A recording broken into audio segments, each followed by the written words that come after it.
तो आज के इस वीडियो में मैं बात करने वाला हूँ चचनामा के बारे में।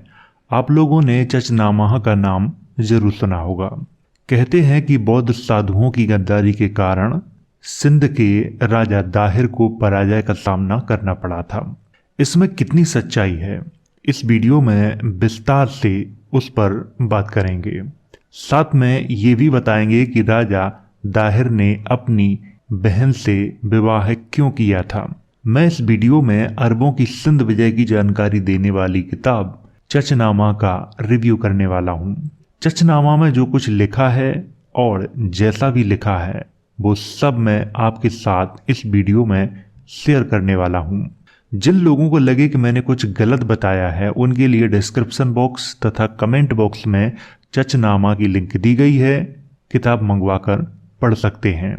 आप लोगों के लिए एक सूचना भी है, ये वीडियो किसी भी व्यक्ति, धर्म, समाज, वंश, परंपरा आदि को नीचा दिखाने या उनकी भावनाओं को आहत करने के लिए नहीं बनाया गया है और न ही इस वीडियो का संबंध राजनीति से है, तो कृपया इसे राजनीति से जोड़ने का प्रयास ना करें।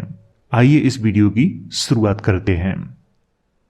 तो सबसे पहले आप इस मैप को देखिए। आज मैं बात करने वाला हूं इस हिस्से की, इसको आपको ध्यान से देखना है। ये आधुनिक पाकिस्तान में है, इसका नाम है सिंध। लेकिन आज जो इसकी सीमाएं देख रहे हो ये अलग हैं और जिस समय का मैं इतिहास पढ़ा रहा हूं उस समय की सीमाएं जो सिंध की थी वो अलग थी। हालांकि इस वीडियो में मैं विस्तार से उस पर बात करूंगा और आपको समझाता रहूंगा। तो अब आप समझ गए होंगे कि मैं कौन से हिस्से की बात करने वाला हूं इस वीडियो में। तो सबसे पहले बात करते हैं चचनामा के परिचय पर। चचनामा सिंध के इतिहास को जानने के लिए एक महत्वपूर्ण किताब मानी जाती है। मूल रूप से चचनामा अरबी भाषा में लिखी गई थी, परंतु अरबी भाषा में लिखी गई चचनामा अब मौजूद नहीं है। 1216 में अरबी में लिखी हुई चचनामा से अली कूफी ने क्या किया था कि फारसी भाषा में अनुवाद किया था। फिर 1900 में मिर्जा कलीज बेग के द्वारा चचनामा का सिंधी और अंग्रेजी में अनुवाद जारी किया गया। 2006 में गोविंद खुसलानी के द्वारा चचनामा का अंग्रेजी अनुवाद रिलीज किया गया। शुरुआत में चचनामा को एक रोमांटिक नोवेल माना जाता था, परंतु बाद में एल्फिंस्टन महोदय ने इसे सिंध के इतिहास की जानकारी देने वाली किताब का दर्जा प्रदान करवाया था। तो ये तो था एक बेसिक परिचय चचनामा के बारे में और समझ गए होंगे कि ये मूल रूप से कौन सी भाषा में लिखी थी, अरबी भाषा में लिखी थी। इस किताब के बारे में ऐसी मान्यता है कि सर्वप्रथम अरबी में इसे मोहम्मद बिन कासिम के संबंधियों ने लिखा था। अब बात करते हैं राय राजघराने के इतिहास पर, क्योंकि इतिहास की वास्तविक जो शुरुआत होती है वो यहीं से होती है। तो इसीलिए मैं राय राजघराने के इतिहास से इसकी शुरुआत करने वाला हूँ। सिंध में राय राजघराने की नींव 585 ईस्वी में राय देवायत ने डाली थी।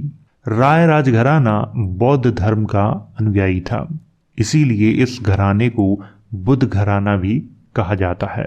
राय राजघराने के राजा मौर्यों के वंशज थे, उनका राज्य चित्तौड़ में भी था। राय देवायत के बाद उसके पुत्र राय सहीरस को सिंध का साम्राज्य प्राप्त हुआ। राय सहीरस के बाद उसका पुत्र साहसी सिंध का राजा हुआ। साहसी के बाद सहीरस द्वितीय सिंध का राजा बना, जो एक शक्तिशाली राजा था।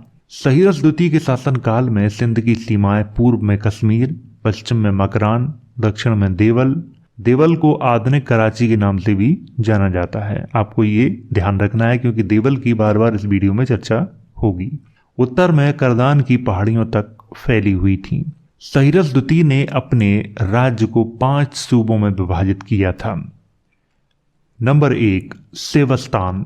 सेवस्तान के अंतर्गत वदीद, जंगान, मकरान आदि इसके हिस्से थे।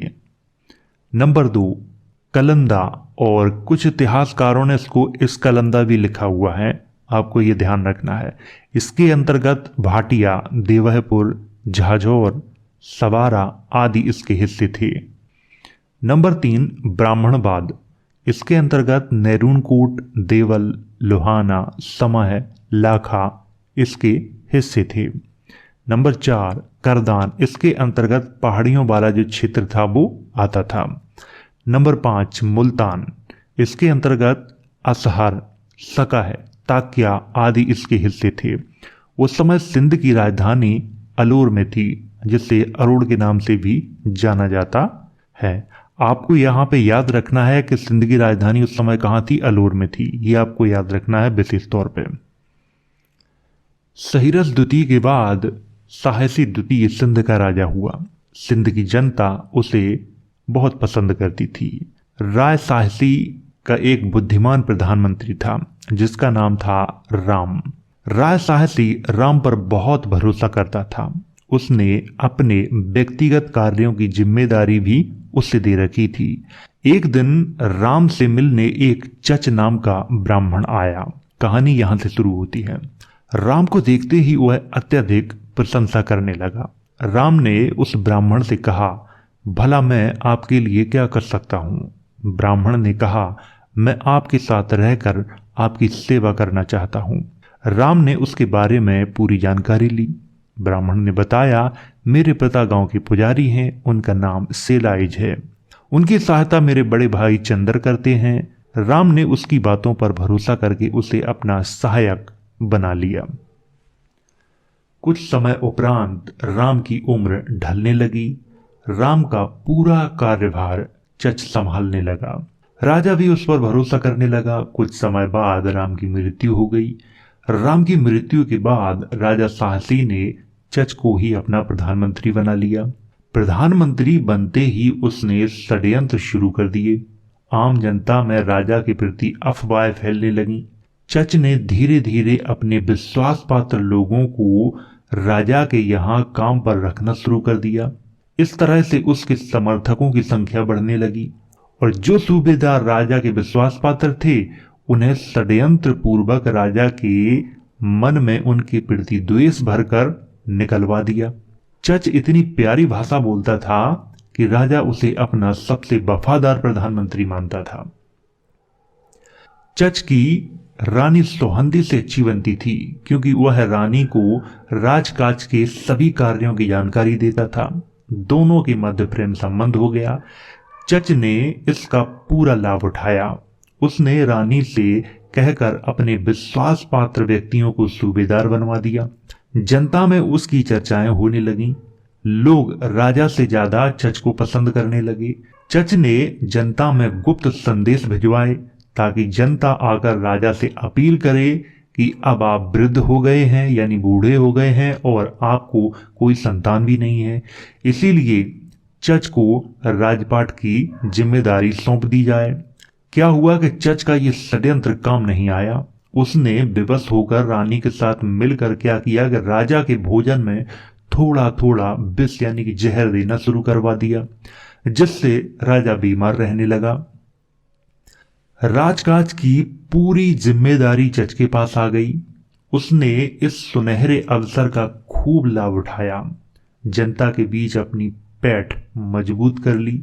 इसी बीच राजा साहसी की मृत्यु हो गई, परंतु चच ने रानी के साथ मिलकर यह समाचार बाहर नहीं आने दिया। राजा के पार्थिव शरीर को किले के तहखाने में छुपा दिया गया। चच ने राजा के सभी संबंधियों को जेल में डालना शुरू कर दिया ताकि कोई उत्तराधिकार का दावा न कर सके। राजा के अधिकतर संबंधी जेल में डाल दिए गए, बाकी सिंध छोड़कर भाग गए। और ये सिंध छोड़कर कहां गए थे? राजपूताना में आके बस गए थे। चच ने रानी सोहंदी के साथ विवाह किया और राज करने लगा। सिंध के इतिहास में चच को साम्राज्य हड़पने वाला बताया गया है। अब बात करते हैं चच राजवंश के इतिहास पर। आपको ध्यान रखना है कि चच था वो कैसे राजा बना था? धोखे से राजा बना था। चच सिंध का राजा 622 ईस्वी में बना था। उस समय कन्नौज पर किसका शासन था? हर्षवर्धन का शासन था। कुछ समय उपरांत रानी सोहंदी के दो पुत्र उत्पन्न हुए। एक का नाम दाहर सेन और दूसरे का नाम दाहर रखा गया। यहां पर भी आपको ध्यान रखना है, दाहर सेन बड़ा बेटा था और दाहर छोटा बेटा था। इसी अवसर पर ब्राह्मणों ने भविष्यवाणी की। कहा, दोनों पुत्र सिंध के राजा बनेंगे, उनकी ख्याति चारों ओर होगी, दूर दूर तक के राजा महाराजा उनके आगे नतमस्तक होंगे। कुछ समय उपरांत रानी को एक पुत्री उत्पन्न हुई जिसका नाम बाई रखा गया। ब्राह्मणों को उसकी कुंडली दिखाई गई। ब्राह्मणों ने भविष्यवाणी की, इस कन्या का विवाह जिससे होगा वह सिंध का राजा बनेगा। ब्राह्मणों की भविष्यवाणी सुनकर राजा रानी सन्न रह गए। चच ने अपने साम्राज्य की सीमाओं को मजबूत करना शुरू किया। अब सन्न क्यों रह गए, यहां पर थोड़ी सी बात कर लेते हैं। एक तरफ तो ब्राह्मणों ने कहा है कि दोनों बेटा सिंध के राजा बनेंगे। इसके बाद ब्राह्मणों ने यह भी कह दिया कि जो इस लड़की का पति होगा वो भी सिंध का राजा बनेगा। राजा रानी को लगा युद्ध होगा, उसमें मेरे पुत्र मारे जाएंगे और राजा इस लड़की का पति बनेगा, इसीलिए वो सन्न रह गए थे। चच के शासनकाल में लोहाना और जाटों पर कड़े से कड़े प्रतिबंध लगाए गए। यहाँ पर थोड़ी सी मैं बात करना चाहता हूँ। जाटों पर और लोहाना नाम की एक जाति थी, इन पर कड़े से कड़े प्रतिबंध लगा दिए गए थे। जब भी ये बाहर निकलते थे तब उन्हें कुत्ता लेके बाहर निकलना पड़ता था, अच्छे कपड़े नहीं पहन सकते थे। इस तरह के इन पे प्रतिबंध लगा दिए गए थे। 662 ईस्वी में चच की मृत्यु हो गई। चच की मृत्यु के बाद उसके भाई चंदर को राज सिंहासन प्रदान किया गया। 662 से 670 ईस्वी के मध्य चंदर ने सिंध पर राज किया।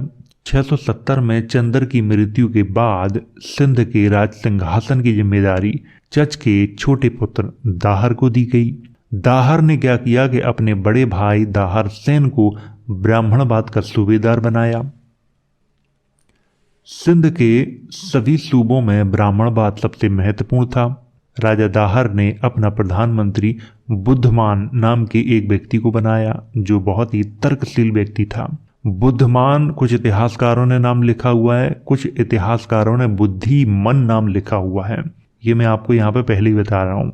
उधर राजा दाहर की बहन बाई भी विवाह योग्य हो गई थी, परंतु ब्राह्मणों की भविष्यवाणी भी एक मुसीबत थी। राजा ने क्या किया कि अपने वजीर से सलाह मांगी। वजीर ने कहा, किसी अन्य व्यक्ति के हाथों में राज सिंहासन जाने से अच्छा है आप स्वयं बाई से विवाह कर लीजिए, यानी अपनी बहन से विवाह कर लीजिए। इससे आपका राज सिंहासन भी सुरक्षित रहेगा और राज सिंहासन की बागडोर भी आपके हाथों में रहेगी। राजा दाहर ने ब्राह्मणों और अपने दरबारियों को बुलाया, सभी के सामने इस समस्या का समाधान निकालने की बात कही। वजीर बुद्धमान की सलाह को भी सबके सामने रखा।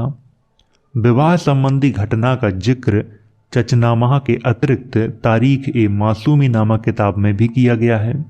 यहाँ पे आपको ध्यान रखना है कि विवाह संबंधी घटना का उल्लेख चचनामा में तो किया गया है, लेकिन तारीख ए मासूमी नामक किताब में भी किया गया है। विवाह संबंधी घटना की जानकारी राजा दाहर के बड़े भाई और ब्राह्मणवाद के सूबेदार दाहर सेन को हुई। उसने आनन फानन में राजधानी अलौर की ओर प्रस्थान किया। अलौर पहुंचा तो उसके लिए महल का द्वार नहीं खोला गया।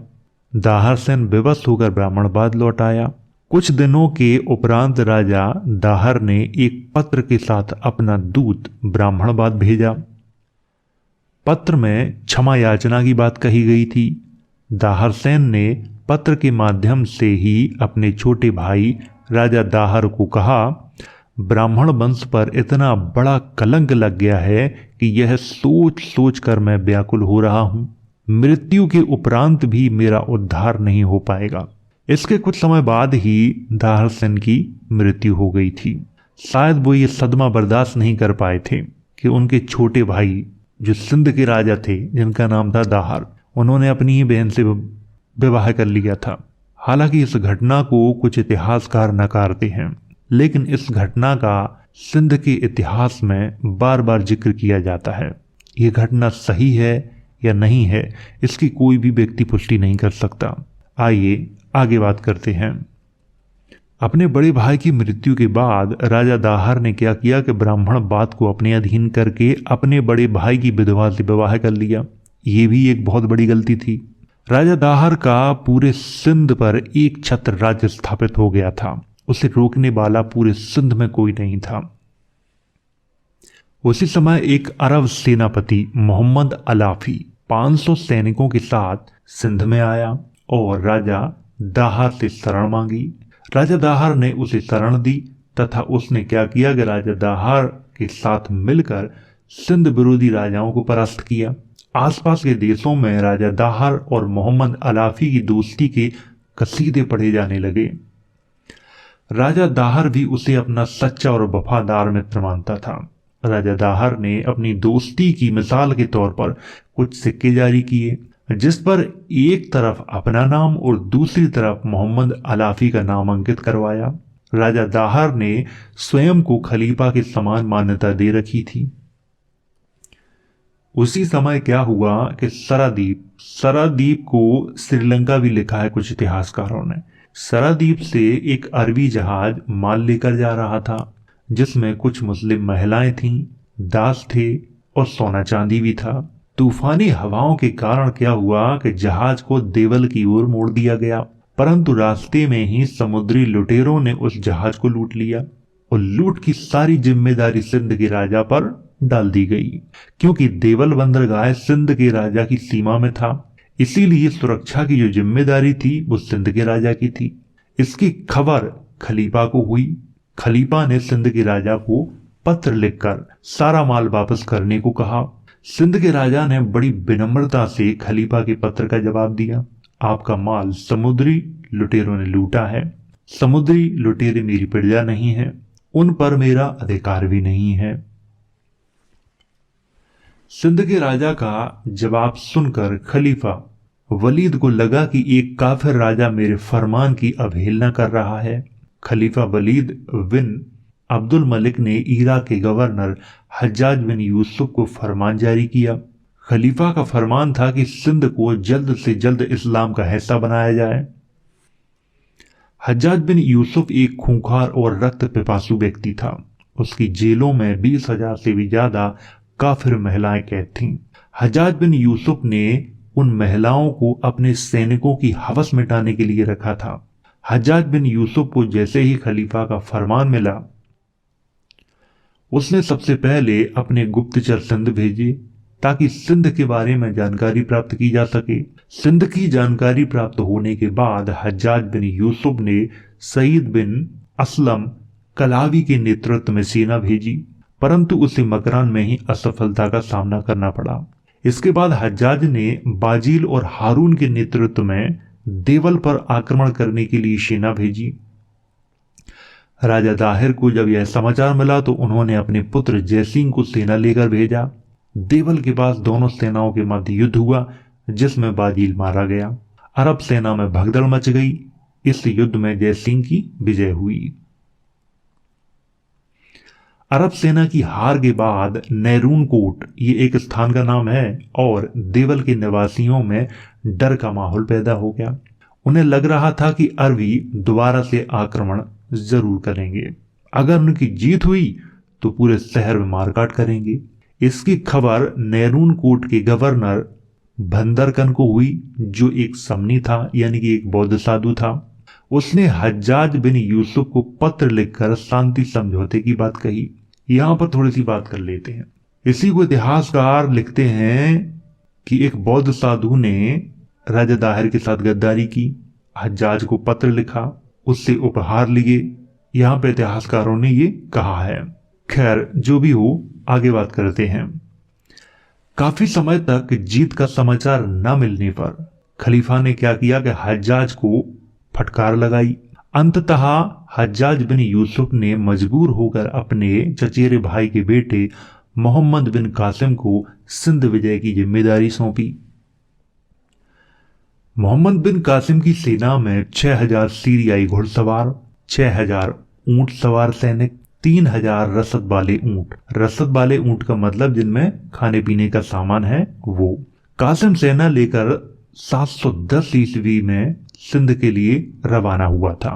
मोहम्मद बिन कासिम सबसे पहले मकरान पहुंचा। वहां के गवर्नर मोहम्मद हारून ने उसका स्वागत किया तथा अपनी कुछ सेना भी उसे दी। मकरान से मोहम्मद बिन कासिम अरमाबिल पहुंचा और वहां पर विजय प्राप्त की अरमाबिल से काफिला लेकर देवल की ओर रवाना हुआ। 711 ईस्वी में मोहम्मद बिन कासिम देवल पहुंचा। उधर हज्जाज बिन यूसुफ मोहम्मद बिन कासिम की विजय के लिए अल्लाह ताला से दुआ मांग रहा था। विजय के लिए ऊंटों की बलि चढ़ाई जा रही थी। कासिम के देवल पहुंचने का समाचार जयसिंह को मिला। उस समय जयसिंह नैरून कोट में थे। जयसिंह ने अपने पिता राजा दाहर को सूचना भिजवाई कि अरब से मोहम्मद बिन कासिम बड़ा भारी लश्कर लेकर देवल पहुंच चुका है। राजा दाहर ने मोहम्मद अलाफी से सहायता मांगी। अलाफी ने कासिम का नाम सुनकर ही कहा, वह बहुत जिद्दी है, बदला लेकर ही रहेगा, उसे हराना नामुमकिन है। मैंने अरब सेना से युद्ध किया तो मेरा दीन खराब हो जाएगा। मोहम्मद अलाफी ने ये बहाना बना दिया। राजा दाहर ने मजबूर होकर जयसिंह को सूचना भिजवाई कि अभी कासिम से युद्ध न किया जाए। ब्राह्मणों ने राजा को यज्ञ करने का सुझाव दिया। राजा दाहर ने फौरन इसकी मंजूरी दी। यज्ञ के दौरान बलियां चढ़ाई गईं और एक शुक्र देव के नाम का पुतला बनाया गया, जिसको राजा की पालकी के पीछे बांधा गया ताकि राजा का शुक्र कमजोर ना हो। युद्ध का समय नजदीक था। राजा दाहर सफेद हाथी पर सवार होकर कासिम से युद्ध करने के लिए निकल पड़े। उनके साथ पालकी में 2 दासियां थीं, एक तीर देने के लिए और दूसरी पान के पत्ते देने के लिए। कासिम ने जब राजा दाहर को युद्ध में अगवानी करते देखा तो अपने सभी कमांडरों को बुलाया और ऊंचे स्वर में कहा, अरबिस्तान वासियों, आज हमारे लिए परीक्षा की घड़ी है। हमें इस्लाम की खातिर इस युद्ध में दिलो जान से प्रयत्न करना है ताकि यह मुल्क इस्लाम की सल्तनत का हिस्सा बन सके। इसके बाद कासिम ने 6000 घुड़सवारों का एक दल मोहरिज बिन साबत को दिया। 6000 घुड़सवार आबेस बिन कैस को देकर राजा दाहिर की सेना को घेरने का आदेश दिया। उधर राजा दाहर अपने पुत्र जयसिंह के साथ हाथियों पर सवार होकर निकले। राजा दाहर सेना के केंद्र में थे। उनके आसपास हाथियों का झुंड रखा गया था ताकि दुश्मन आसानी से राजा तक न पहुंच सके। जो योद्धा तलवारबाजी में निपुण थे उन्हें आगे रखा गया। कासिम ने दुश्मन सेना को आते देख वह भी अपने कमांडरों के साथ आगे बढ़ा। उसी समय राजधानी अलौर के स्थानीय लोग कासिम से दया की याचना करने लगे। उन सब ने कासिम के डर से इस्लाम को कबूल कर लिया था। कासिम ने मरबान बिन असहम और तमीम बिन जैदी के नेतृत्व में एक दस्ता तैयार करवाया और दुश्मन सेना पर पीछे से हमला करने का आदेश दिया। कासिम जोर से चिल्लाया, ए अरब वासियों, दुश्मन 2 भागों में बंट चुका है, तुम आक्रमण करो, आज तुम्हारी अंतिम परीक्षा है। दुश्मन सेना पर ऐसा वार करो कि उनकी लाशों का अंबार लग जाए। उसी समय सुज्जा नाम का एक हफ्सी कासिम के पास आया और बोला, मैं तब तक भोजन नहीं करूंगा जब तक दाहर को जख्मी न कर दूं। कासिम ने अपने कमांडरों से कहा कि दुश्मन सेना पर मसालों वाले तीरों की बौछार करो। यहाँ पर मसालों वाले तीरों का मतलब है तीर में आगे कपड़ा बांधो, उसमें आग लगाओ और उन तीरों की बरसात करो। उन्हीं तीरों को यहाँ पे मसाल वाले तीर कहा जा रहा है। आपको ये बात ध्यान रखनी है। कासिम की सेना ने राजा दाहिर की सेना पर पीछे से मसालों वाले तीरों की बौछार करना प्रारंभ कर दी। एक तीर राजा की पालकी में आकर गिरा और आग लग गई। आग लगते ही राजा ने महाबत को हाथी पीछे मोड़ने का आदेश दिया। हाथी के ऊपर मसाल वाले तीरों की बौछार हो रही थी। हाथी महाबत के काबू से बाहर हो गया और सीधे खाड़ी की ओर भागा। राजा दाहर महाबत सहित पानी में कूद गए। घबराहट में फिर से हाथी पर सवार होने का प्रयत्न किया, परंतु हथियार पानी में ही छूट गए। पीछे से कासिम के सैनिक तीरों की बौछार कर रहे थे। एक तीर राजा दाहर के सीने में आकर लगा और वह अपनी पालकी में ही गिर पड़े। हाथी पागल सा हो गया था। जो भी उसके सामने आता था उसे रौंदता हुआ चला जाता था। अपने राजा की ऐसी हालत देखकर सैनिक भागने लगे। परंतु जख्मी हालत में राजा दाहिर ने खुद को संभाला। हथियार उठाने के लिए हाथी से नीचे उतर आए। हाथी के नीचे सुज्जा नाम का एक अरबी सैनिक खड़ा था। उसने आनन फानन में राजा पर तलवार से वार कर दिया और सिर से खून की बौछारें गिरने लगी। राजा दाहिर के कुछ वफादार सैनिकों ने उन्हें घायल अवस्था में ही वहां से निकालकर खाड़ी के कीचड़ में छुपा दिया। कासिम ने अपने कमांडरों को आदेश दिया कि दाहिर को ढूंढो, काफी समय से दिखाई नहीं दे रहा है, लगता है वह बड़ा हमला करने की तैयारी में है। इसी दौरान एक ब्राह्मण कासिम के पास आया और बोला, आप जैसा न्यायप्रिय अमीर मेरी और मेरे परिवार की जान बख्श दे तो मैं वह जगह दिखा सकता हूं जहां पर राजा दाहिर को छुपाया गया है। कासिम ने ब्राह्मण की बात पर भरोसा किया और उसके साथ अपने सैनिक भेजे। सैनिकों ने खाड़ी के कीचड़ से राजा दाहिर को बाहर निकाला और सिर काट कर भाले पर लगाया गया। राजा दाहिर के सिर को कासिम के पास ले जाया गया। कासिम ने राजा दाहिर की पहचान के लिए उस ब्राह्मण से कहा। ब्राह्मण ने राजा दाहिर को पहचाना, परंतु कासिम को ब्राह्मण की बातों पर भरोसा नहीं हुआ। उसने उन दोनों दासियों को बुलाया जो राजा दाहिर की पालकी में सवार थीं। दासियों ने राजा दाहिर की पहचान की। राजा दाहिर की हत्या 20 जून 712 को की गई थी। राजा दाहिर की पहचान के बाद कासिम ने जमीन पर घुटने रखकर अल्लाह ताला का आभार जताया। कासिम ने उस ब्राह्मण को परिवार सहित क्षमा किया और जो लोग युद्ध में शामिल थे उन सबको कत्लेआम करने का आदेश दिया। सिंध विजय के बाद मोहम्मद बिन कासिम ने हज्जाज बिन यूसुफ को पत्र लिखकर खुशी जाहिर की और सरम बिन हबी हमदानी को राजा दाहिर का सिर इराक ले जाने का आदेश दिया। इसके बाद कासिम ने राज परिवार के सदस्यों को बंदी बनाया, परंतु जयसिंह का कोई अता पता नहीं था। इतिहासकार बताते हैं कि जयसिंह युद्ध के मैदान से ही सिंध छोड़कर भाग गए थे। कासिम की सिंध विजय के बाद कासिम ने क्या किया था, राज परिवार के सभी सदस्यों को बंदी बना लिया था, जिसमें रानी और राजा दाहिर की पुत्रियां थीं। राजा दाहिर की पुत्रियों को खलीफा के पास भेज दिया था। खलीफा ने क्या किया कि उन पुत्रियों के साथ संबंध बनाने का प्रयास किया, लेकिन उन पुत्रियों ने क्या किया कि खलीफा से यह कह दिया कि मेरे साथ तो पहले ही कासिम ने संबंध बना लिए हैं, अब आप जैसा नेक इंसान संबंध बनाए तो अच्छा नहीं लगेगा। इस बात से खलीफा बहुत नाराज हुआ और खलीफा ने मोहम्मद बिन कासिम को पत्र लिखा और पत्र में लिखा कि जिस भी हालत में जहां पर भी हो, गधे की खाल में स्वयं को बंद करके मेरे पास आओ। और मोहम्मद बिन कासिम ने ठीक वैसा ही किया, लेकिन रास्ते में ही उसकी मृत्यु हो गई थी। और ऐसा कहा जाता है कि इसके बाद खलीफा ने उन लड़कियों को बुलाया और लड़कियों ने सच्चाई बता दी थी। लड़कियों ने ये कहा था, हम अपने पिता का बदला लेना चाहते थे, इसीलिए हमने ऐसा झूठ बोला। खलीफा का गुस्सा 7वें आसमान पर था। अब यहां से कहानी दो शुरू होती हैं।